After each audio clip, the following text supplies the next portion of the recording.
bersama-sama dengan murid-muridnya dan orang banyak yang berbondong-bondong, ada seorang pengemis yang buta bernama Bartimeus, anak Timeus, duduk di pinggir jalan.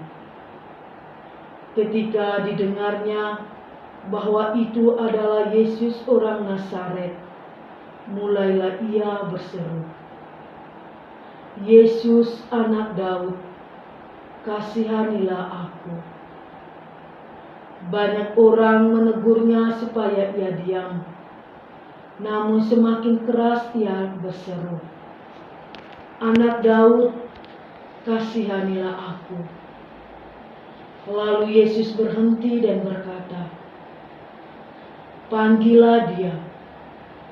Mereka memanggil orang buta itu dan berkata kepadanya, "Kuatkan hatimu, berdirilah, ia memanggil engkau." Lalu ia meninggalkan jubahnya. Ia segera berdiri dan pergi mendapatkan Yesus. Tanya Yesus kepadanya, "Apa yang kau kehendaki supaya aku perbuat bagimu?" Jawab orang buta itu, "Rabuni, supaya aku dapat melihat." Lalu kata Yesus kepadanya, "Pergilah, imanmu telah menyelamatkan engkau." Pada saat itu juga melihatlah ia, lalu ia mengikuti Yesus dalam perjalanannya. Demikianlah sabda Tuhan. Terpujilah Kristus.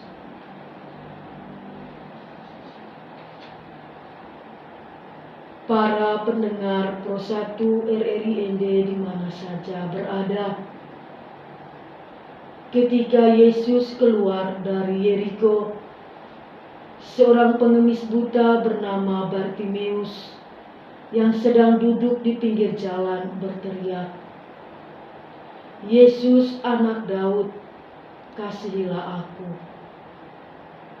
Orang ini mengakui Yesus sebagai anak Daud, sebuah gelar yang tampaknya mulai digunakan pada zaman Yesus sebagai sebutan untuk Mesias, raja dari keturunan Daud yang akan membawa penyembuhan dan pembebasan bagi Israel. Teriakan yang mengungkapkan pengakuan iman itu tidak dibungkam oleh Yesus. Justru orang banyaklah yang mengakui Yesus hanya sebagai orang Nazaret dan mengikutinya ke Yerusalem, yang memerintahkan Bartimeus untuk diam.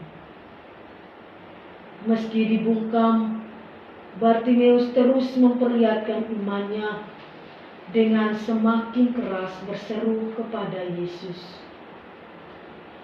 Meski tidak bisa melihat secara fisik, dia bisa melihat secara rohani dengan lebih jelas siapa Yesus daripada orang banyak yang dapat melihat secara normal.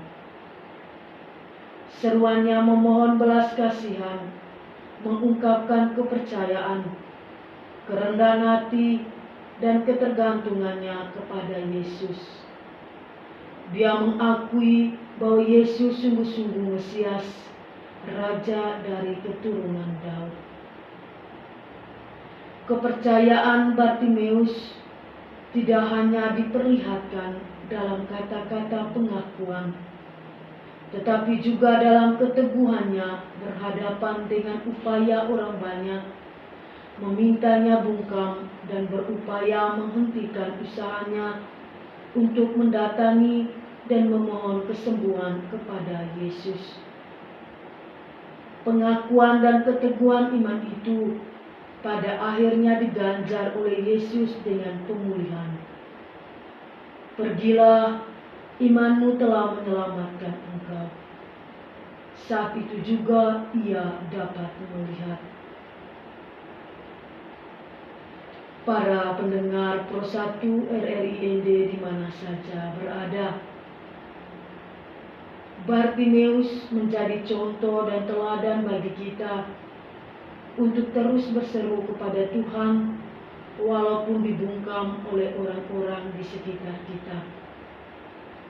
Kita memerlukan keberanian untuk mengungkapkan iman kita, baik dalam doa maupun dalam kesaksian hidup kepada orang lain. Ketika kita berseru kepada Yesus, Dia pasti mendengarkan kita. Ketika kita memanggil namanya, Bartimeus menunjukkan kepada kita keberanian iman yang kita butuhkan saat ini. Ketika orang-orang di sekitarnya memaksa kita untuk diam, kita harus terus berani mengungkapkan dan bersaksi tentang iman kita. Jangan menyerah.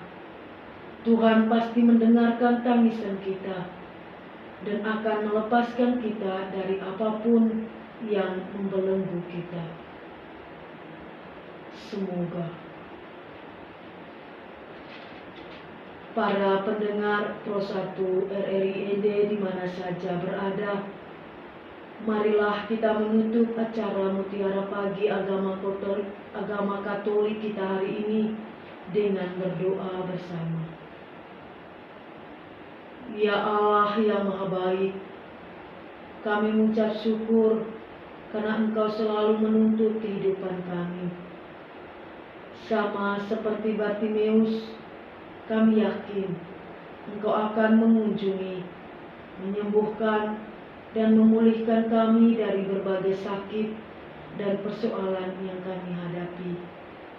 Tuntunlah kami dalam perjalanan gumul dan juang hidup. Jadikan dan kuatkan kami untuk selalu setia kepadamu. Setia dalam iman dan perbuatan, berat apapun besar permasalahan yang harus kami hadapi. Dengan pengantaraan Yesus Kristus Tuhan kami. Amin. Dalam nama Bapa dan Putra dan Roh Kudus. Amin. Demikianlah acara Mutiara Pagi hari ini bersama saya Teresia Mida SAG, penyuluh agama Katolik. Terima kasih atas partisipasi kita semua. Sampai jumpa di lain waktu.